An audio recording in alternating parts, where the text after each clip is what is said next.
I am back, everyone, to Project Moon and Limbus Company, technically. I do want to give a few announcements. One is that I'll be reacting to a lot more videos now, well, a variety, since I've already tried out all the types of videos that I want to try out. So I'm back to reactions now, but you can recommend me a video. It doesn't need to be gacha games or Limbus Company in particular. It could be games in general. It could be game reviews, game video essays, whatever you want. Just recommend it, and I will see if I can react to it by getting permission from the content creators. And then I'll also be playing the Intervalos and Canto 8 soon. I don't have an exact date on when those will be released, since I'll be recording them in short bits and then putting them all together for all of you to watch. So just keep an eye out for that. And I do have another channel that I recently made, and I released a Limbus not animation, it's more of a animatic at this point, but I did release one. It's based off of Canto 1 to some degree, but I do hope you enjoy it. If you did watch it, then thank you. I'm starting that third channel because I really wanted to do animation and animatics and learn more about animation and basically create fan animations of my ideas. It's just something that I've been wanting to do for quite a while now, so it's great to finally get into it. In any case, I'll be reacting to this video, Everything Important About Project Moon Story, explained in less than 10 minutes. I did get permission from the content creator, thank you for that. And I will be using this as a refresher. I do have the Lobotomy Corporation fully explained as well that I got permission to react to, so I will be releasing that one as well, along with Library of Ruina, which I'm still waiting for permissions for that. But if you have other videos about the lore, story, or just in general, doesn't even need to be lore or story related. If you want to see my opinions on a video or things like that, then go ahead and recommend it down below in the comments. In any case, I will be pausing and reacting to it throughout. I'm not going to be putting my analysis at the end anymore for these, since they are quite long. I believe one of the videos that I will be reacting to eventually is like 3 to 4 hours long. So yeah, we're gonna take our time with it. Anyways, again, I will be playing Limbus Company again. So if you're excited about that, let me know down below. And if you're excited for more Limbus Company videos that I'll be reacting to, not the trailers and things like that, but rather mostly videos about Limbus Company or Project Moon games, then let me know down below. Anyways, let's get started. Yo, it's Lizu Shen. I'm sure you've seen me before. Critically acclaimed Lord of Gacha and Lore. Recently, my favorite gacha, Limbus Company, hit top 14 on the Steam charts. As a diehard citizen of the Project Moon cult, it would be gross negligence if I didn't try to at least convert you once to giving the game a try. Hold on, this is not an ad spot. I'm not sponsored. I'm just brainwashed. That being said, Project Moon fans will be up to your throats telling you to at least play through the first 2 games to know all the lore before playing Limbus Company. That's what they sound like. Yes, Project Moon is the creator for these 2 other bangers. But F that. The games are great and all, but do you really have 100 hours to burn so you can know the lore to play a little bit of gacha? How are you and watch your favorite VTubers? How about this? I'll summarize the entire lore of all 3 games for you in just under 10 minutes here, and you go off and try the game for me, okay? Thank you. All 3 games, Lobotomy Corporation, Library of Ruina, and Limbus Company, take place in the same setting. They happen back-to-back in chronological release order. Before diving into each game, some information about... I just want to bring up the fact that, you know how he talked about how a lot of fans tell you to play the 2 games before playing Limbus Company? I do think there is some truth to that. Like, you can't really fully experience something unless you actually played it. But I also do think that for some people, especially for casual gamers, they just don't have the time. And so it's nice to have something like this where it's just 10 minutes long and you can get the full, I guess not extremely full, but like at least the most relevant aspects that you'd want to know in order to enjoy Limbus Company to the fullest. And I think that's really important too, because then you're less pressured as a person who might be introduced to Project Moon to actually get into it. And, you know, if someone actually does enjoy Limbus Company very much, then it's not so off that they might want to try Lobotomy Corporation and Library of Ruina in the end anyways. Personally speaking, I actually think I enjoyed Lobotomy Corporation over Library of Ruina when I did play a little bit of it. But yeah, both of them were really hard for me since I'm not really much of a gamer. And trying to remember every single part without writing it down is quite hard. And speaking of the difficulty, I actually watched someone recently. I think his name is Bran Online. Like I was watching his first time gameplay playthrough of Limbus Company, and I was so surprised by how great the tutorial was. It's like I know I had a lot of people backseat for me because I had so much struggles understanding what was what and even understanding what the conditions were or what the passives were for the boss characters. But especially since just watching a video, it was good. Esku's video was really good, but it was so difficult for me to like grasp, like fully grasp it. Like when I watch the video, I understand it. Like, oh, okay, I understand it. But then for me, I'm the type of person who has to actually do it and then connect the dots for me to fully understand. I don't know if that makes sense, but that's pretty much how I am. Like I have to actually do it in order to fully understand and have the explanation like right after and before. Like that's how I remember it. But whenever I felt like I grasped something and then the next canto or intervallo appears and it was like kicking my butt, it was so difficult for me because I couldn't comprehend if I actually understood the concepts or not. And I think at that point, I feel like I didn't understand it. Because when I actually watched him play it and he was doing the tutorial, it explained so much to me that I actually wanted to know. I was astonished. A good tutorial really is gold nuggets, and I'm so happy that they actually fixed the tutorial. And they didn't like put it all in one go. They actually had it spread out very well. And I was very surprised. How can it be this great? I mean, it's obviously not super golden, but they explained a lot more things that I did not really fully understand despite everyone trying to tell me what it is. And maybe because of that, I was actually maybe overwhelmed. But at the same time, like I'm really appreciative that you guys backseated me at the time because I really had no idea what I was doing at that point. Like I understood like some concepts, but not fully. But anyways, let's keep going. I just really wanted to talk about the tutorial and and also the game is so HD now. Like how is it so HD? I couldn't see anything back in the day.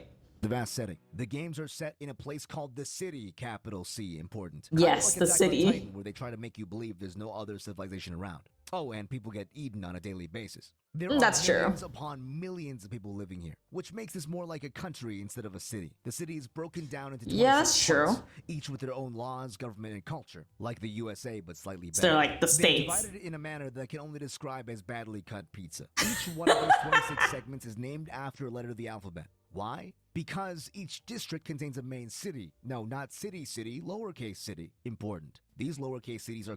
I think it's more appropriate to call it a prefecture rather than a city. And then within the prefecture, there are districts. And then I feel like that would be more of kind of like, because it's probably based off of how Korea and basically how Korea works. So prefecture. But I guess it's more convenient for people who know Japan better to think of it more like Japan, where it's split. There's prefectures, there's districts, or I don't know if it's called districts. It's been a while. I haven't really looked at it, even though I'm going to go to Japan soon. I need to do some review. But either way, actually, let me look it up because I'm bothered now. I need to look it up. Come on. Let's see. So rather than a city, I think it's more important to call it, prefectures. Yes, I think it would be more appropriate to call the cities a prefecture or a region. And then within the prefecture and region, we have the cities, the actual cities. So just like in Japan, there's like 47 prefectures. And then after that, you have the cities and let me actually look. So 47 prefectures, and I guess that's pretty much it. So I guess it is a prefecture rather than a city. They probably just called it city because it's probably easier to grasp for most people. And then municipalities or sub-prefectures or districts. Okay, so it is that. So basically be, what is it? Country, which is the city, as he said. And then instead of an actual city, it would be prefecture, because the way it's structured is more like a prefecture than a city, in my opinion. At least the map itself. And then we have the districts. Called nests. And within each nest is a mega conglomerate business that specializes. Wait, so actually, let me go back. Sorry. These lowercase cities are called nests. And okay, so the nests would actually be the districts in real life terms. I feel like that would be a lot more appropriate in terms of like the structure wise. And then within the nests, there are, I guess, cities. And within each nest is a mega conglomerate business that specializes in something that starts with the letter they're named after. These companies are known as wings. Why are they called wings? Because each company known as a wing are ruled collectively over by the head, along with other things named after body parts. Put it all. So wing as a top. Wait, right? Wing is at the top. And then... Wait. Okay, so each company has a wing, or each company is a wing, and it's owned by the head who rules over all the companies who are in all of the districts or prefectures, I guess. So. I think I'm getting it. Over by the head, along with other things named after body parts. Put it all together and you get this biblically accurate angel thing, hence the 26 wings. These wings are very, very powerful. They deal in things that defy even the laws of physics. For instance, LCorp deals in time. They can that's make time, true. they can stop time, and they can make things that stop time, and most importantly, they buy and sell in time. This means that after a long day of work at the factory, you hold out your pocket watch and your boss will pay you in minutes, seconds, and hours instead of money. It's like that one movie where I don't know how I feel about that. and rich, but instead of being rich, you're poor. Additionally, there is LCorp. They deal in warps. Warp That's gates, true. warp technology, but not warp planes. They control the public transit in the city. You can pay a small fee to board a scary blue train that will teleport you across the city in seconds. They use what the heck was that? Stuff. You actually experience thousands of years pass by while riding the train due to time dilation. But don't worry, they men in black you at the end, so you don't remember any of it. With these two examples, I think you're starting to get the picture. Other honorable mentions for high-profile wings include, but are not limited to, LCorp. They deal in nails. LCorp. I hate them. Rhinos and reindeers.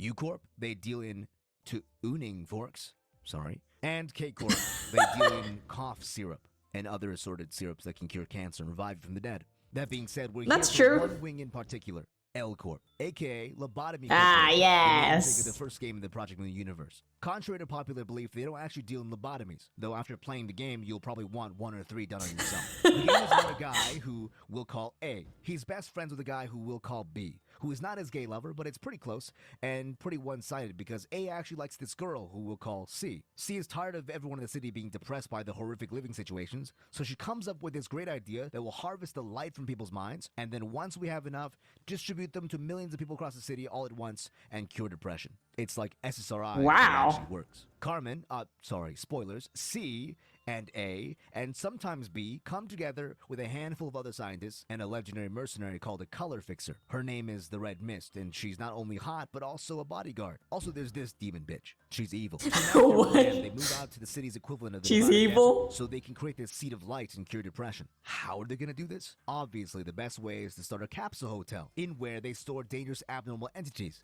that range from your grandma with a gun to guy from A. I remember grandma. To actually, I can't see what's in there. There's nothing there. They capture these guys and hold them within LCorp so they can secure, contain, and protect. Wait a minute. However, they forget what workplace safety is, so everyone starts dying, including Carmen Sandiego. Well, almost. She Oh cuts across boy. the stream instead of down the river too hard and ends up in a coma. But Ian, who's desperate to finish the job, realizes the chance of this succeeding is 1 in a million. But what if 1 in a he does this million? 1,000,000 times? And so he kills all his friends, stuffs them into unbreaking robot bodies. He's the Western version of a weeaboo, so he names everything after the Tree of Life. this comes back later. He turns Carmen's consciousness into a hot AI assistant girlfriend named Angela, and then erases his own memories. But not before starting a closed time loop so he can run the experiments a million times. And if unsuccessful, his AI girlfriend starts the loop up again, over and over until he wins. Congrats, at the end you create the Seed of Light, starting the whitest nights and save everyone. That is what I would like to say, but after a million attempts, Angela is fed up with your ass, because you forced her to live a million lifetimes where she watches her friends die, like Haruhi's Endless 8 but worse. She grows a pair and backstabs her ass, stealing the light for herself and creating the darkest days. Fast forward a little while and we're now in the second Okay, game. wait. So basically, after all that we go through in Lobotomy Corporation, Angela just kills us and takes the light and becomes the person that she is in Library Ruina. Oh, that's so painful. What the heck? Wait, let me go back. So, let's see. So Carmen started LCorp for a good reason, which was, or at least she had good intentions to start it. And then she brought in, what was his name? A and B? Ayin and Benjamin. In order to start this, but instead of Carmen doing the work, she dies. That gets put into this AI girlfriend thing, Angela, and he kills everyone else who was hired, the scientists, and puts them into bodies so they're also like that, and then they're stuck in the library after. Wow, that is absolute. You know, no wonder you would want 3 to 4 lobotomies after playing that. That is terrible. Not terrible lore, but I mean, like, that must really suck. Let's die, including Carmen Sandiego. Oh wait, we already went through this. We got through that. There we AI go. assistant girlfriend named Angela, and then erases his own memories. But not before starting a closed time loop so he You know, can he run the deserves to be experiments a million times. backstabbed. And if unsuccessful, his AI girlfriend starts the loop up again, over and over until he wins. Congrats, at the end you create the Seed of Light, starting the whitest nights and save everyone. That is what I would like to say, but after a million attempts, Angela is fed up with your ass, because you forced her to live a million lifetimes where she watches her friends die. I Like would be Haruhi's pissed Endless off 8 too. but worse. She grows a pair and backstabs her ass, stealing the light for herself and creating the darkest days. That makes Fast forward sense. a while, and we're now in the second game. Angela is still sad and still a robot, but she desperately wants to be a human. She does a lot of research and even starts her own library, the Library of Ruina, so she can research how to turn herself into a real-life girl. She builds the building in the middle of the city. Oh, The okay. old LCorp building that was bombed. The bombs were the LCorp, reason they moved to the okay. desert in the first place. Sorry. So that's what it She was. finds out that if she wants to become human, she needs the one book to rule them all. But how will she find it? By enticing people into the library and, in true Yu-Gi-Oh fashion, challenge them to a duel to the death. If they win, they gain what they truly desire. That is totally If they lose, Yu-Gi-Oh. they're sent to the Shadow Realm. Oh, of And she can't course. transform into a book forever, so it's more like the Orichalcos arc. She realizes that just like in the first game, she'll need a color Yes, that arc in Yu-Gi-Oh! The Orichalcos arc. That I actually really enjoyed it. It's actually fillers, from what I understand, the filler arc, but that was actually well done. It does seem like exactly what Library Ruina structured, like the way that they fight and then what happens to them after. Really does seem like that. That makes sense. fixer to defend the place. And she probably wants this girl, who is known as the Black Silence. But she died to this weird piano man. So I guess we can settle for her less cool, but just as strong husband, who is now also the Black Silence. It's like how there's 4 Robins in Batman, but if the Robins were all married. His name is Roland, and he just conveniently appeared in the library one day. Anyway, they spend time killing people and building up the library. Each time they finish building a floor, one of them gets Mad Depression. If you can beat the Mad Depression, you can get cool weapons and armor. During this time, some other dudes realize that Angela's been keeping all the light to herself, so they set out to break in and steal it, Ocean's 11 style. Spoiler Wow. alert, it never works. Rinse and repeat Obviously. the process of kidnapping and killing people while learning about their sad backstories, until finally things come to a head, and it is revealed that Roland's true purpose all along was to kill Angela, because he found out that the evil piano man was Angela's fault, meaning his wife's death was Angela's fault as well. If you've beaten enough depression throughout the game, you can get the true ending, wherein they don't kiss but they do make up, and Angela realizes she's been a massive bitch this whole time. She pulls a pain from Naruto and revives everyone from the dead, alongside releasing all the light that she She right. Okay, so basically Okay, so let me go back. So I realized, or okay, so she wanted her, but then she died from the piano guy, and the piano guy was because of Angela, and then they appeared because of Angela. And so Roland came here to actually kill Angela, but then they, I guess, made up, and now they're together. And then she does what Pain does from Naruto by bringing people back to life, and it's a happy ending, sort of, I guess, in that sense. Okay. Also, I really like this person's way of explaining things. It makes it very easy to understand. Other dudes realize that Angela's been keeping all the light to herself, so they set out to break in and steal it, Ocean's 11 style. Spoiler alert, it never works. Rinse and repeat this process of kidnapping and killing people while learning about their sad backstories, until finally things come to a head, and it is revealed that Roland's true purpose all along was to kill Angela, because he found out that the evil piano man That's was such a Angela's twist. fault, meaning his wife's death was Angela's fault as well. If you've beaten enough to Wait, so that woman that he showed earlier is Roland's actual, like, wife who died? I thought he was single, to be honest. That makes more sense now. depression throughout the game, you can get the true ending, wherein they don't kiss but they do make up, and Angela realizes she's been a massive bitch this whole time. She pulls a Pain from Naruto and revives everyone from the dead, alongside releasing all the light that she's been keeping to herself. This starts a massive boss fight against Carmen, remember her? But in the end... Oh, that's why in the, what was it? The Library of Ruina opening, I was wondering who this girl was, but it was actually Carmen, the one who started all this LCorp stuff.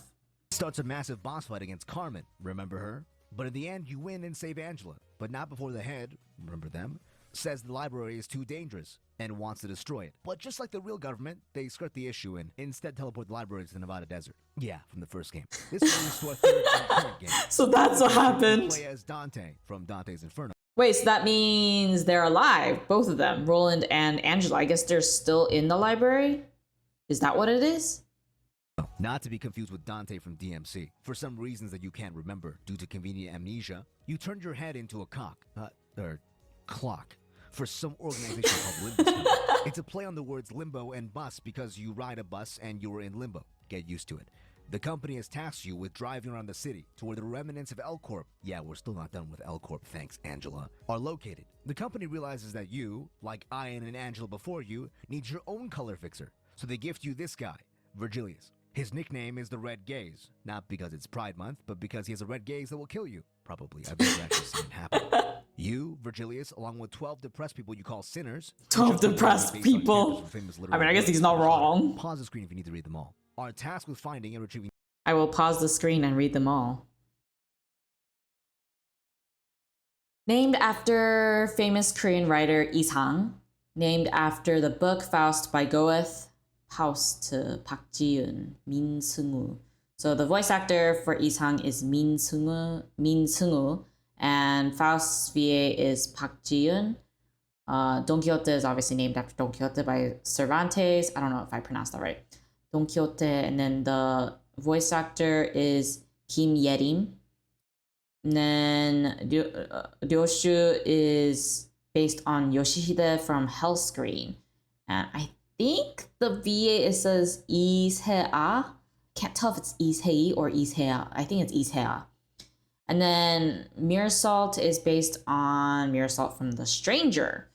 I think I only recognize like maybe 6? Yeah, 6 maybe of the ones that are references.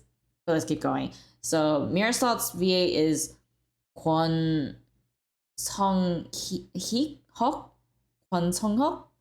Oh man, it's so hard to see. I'm still amazed how HD it is now.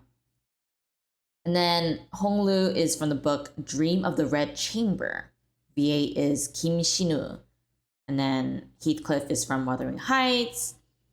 VA is, it's so hard to see. Hong Seung-hyo. I think I can't. It's so hard to say, okay? And then Ishmael is from Moby Dick. Chang Yena. And Doja is from Crime and Punishment. I cannot. Ayong? Hayong? Yeah, I'm giving up on that. And then I can't see, so let me move that. Sinclair is based on the character ML Sinclair. V8 is Kim Da-or, and then Otis uses the false name of Odysseus. Okay, so the V8 is Kim Bona, and Gregor is based on the book Metamorphosis by Franz Kafka. Wait, what's the other Metamorphosis? Actually, don't tell me. I don't want to know.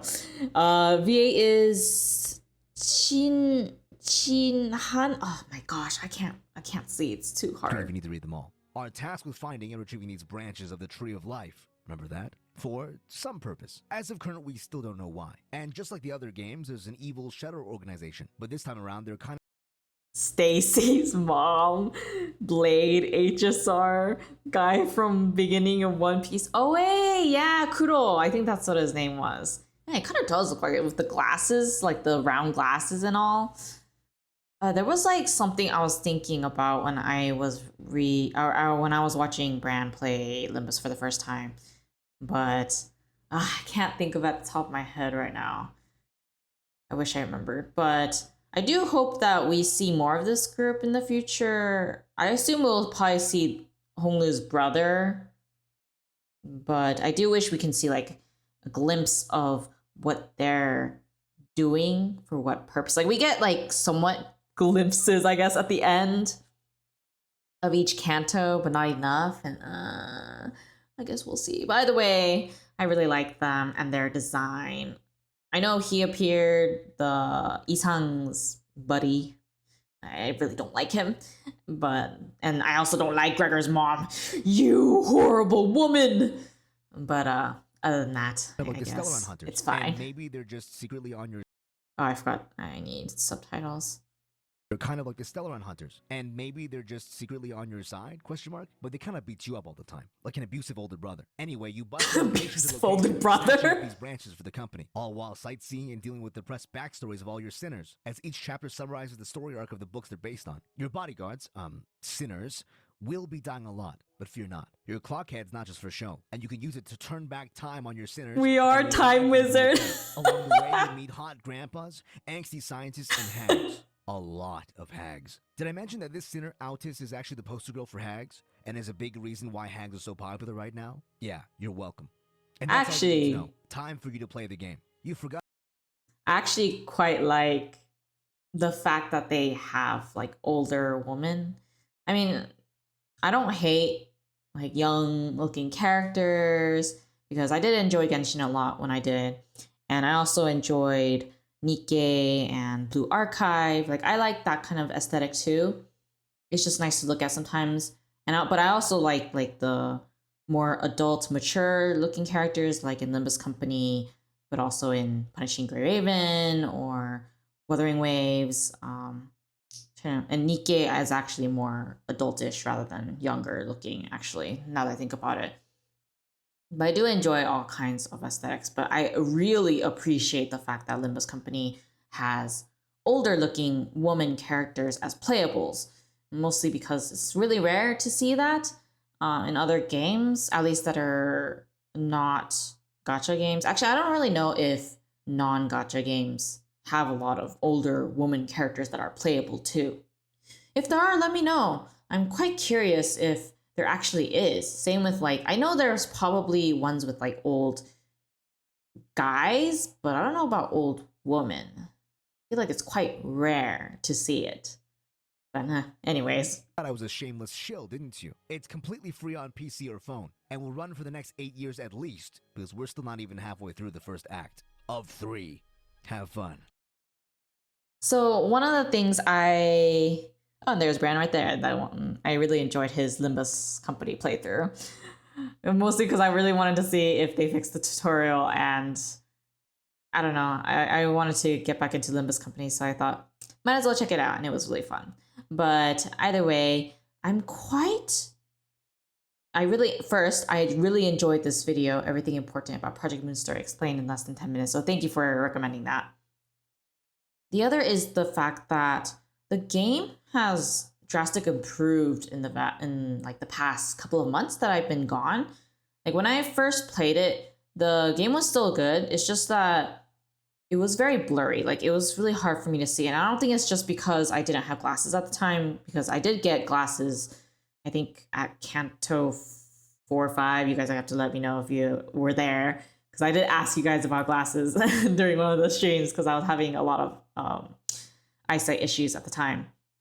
But even with glasses, it was really like everything was pretty blurry. So when I opened the game recently, like a few days ago, so I can download it and everything, or download the updates that I missed. My gosh, the screen was like so HD. I didn't know my eyesight was this good, or actually I didn't realize that it was that blurry until then. And I just really enjoy the fact that I know we joke about them having spaghetti code, and yes, that is kind of true actually still, but I really like the fact that they're improving as much as they can with only 50 people. It just feels good as a player. And I also really enjoy the fact that Limbus Company doesn't overwhelm us with too many updates. Like a lot of, I feel like a lot of gacha games tend to release too much content, which I understand why, because for those that are just only playing that game and play a lot of it, then they would want more. But for people who are very casual players, it can be very stressful, because then you have so much you need to catch up with. And yeah, you could just play through it at your own pace, but let's be honest here, like that's probably going to overwhelm people most of the time and just burn them out even faster. For some reason, I feel like that seems to be the case, especially for me. I feel like I'm the type that doesn't really like to play games outside of doing it for content creation, except once in a while, on a very rare occasion. So it just feels really good to know that even though I've been gone for a couple of months, I only have like 2 side chapters, well, technically transitional chapters, and then one really long canto that I need to get through. I mean, yes, that canto is extremely long from what I understand, but at least it's better than having like 6 chapters, main chapters released already. It'll make me cry. Anyways, if you enjoyed watching this video, then make sure to give it a like and comment down below what you would like me to check out next and what your opinion is on the growth of Limbus Company, and if there's anything else that I should understand about the Project Moon games that hasn't been mentioned here that I should probably know more of. Hopefully you can actually recommend me a video that actually explains what is missing in this video, but if not, I actually think this is a very decent overview of what one needs to know in Limbus Company in order to fully appreciate the story. I think the only things I didn't really know before watching this was the actual like ending of both games and why it was started. So otherwise, I think I already understood the concepts and things like that from this game. But it was a very nice refresher, especially since I was gone for a couple of months. So I'm very appreciative that this video exists. I'm gonna give it a like. By Lei Zhu Shen. I really enjoyed this video. If there's other videos from him that you want me to check out, then let me know and I'll ask if I can get permission to react to it. But yeah, I'm looking forward to seeing the other videos that you guys recommended to me. Because I have like, I think 6 videos that you guys recommended to me. So yeah, make sure to drop it down below and I'll see if I can react to it by getting the content creator's permission. But other than that, I hope you enjoy watching this and I'll see you guys in the next one. Bye!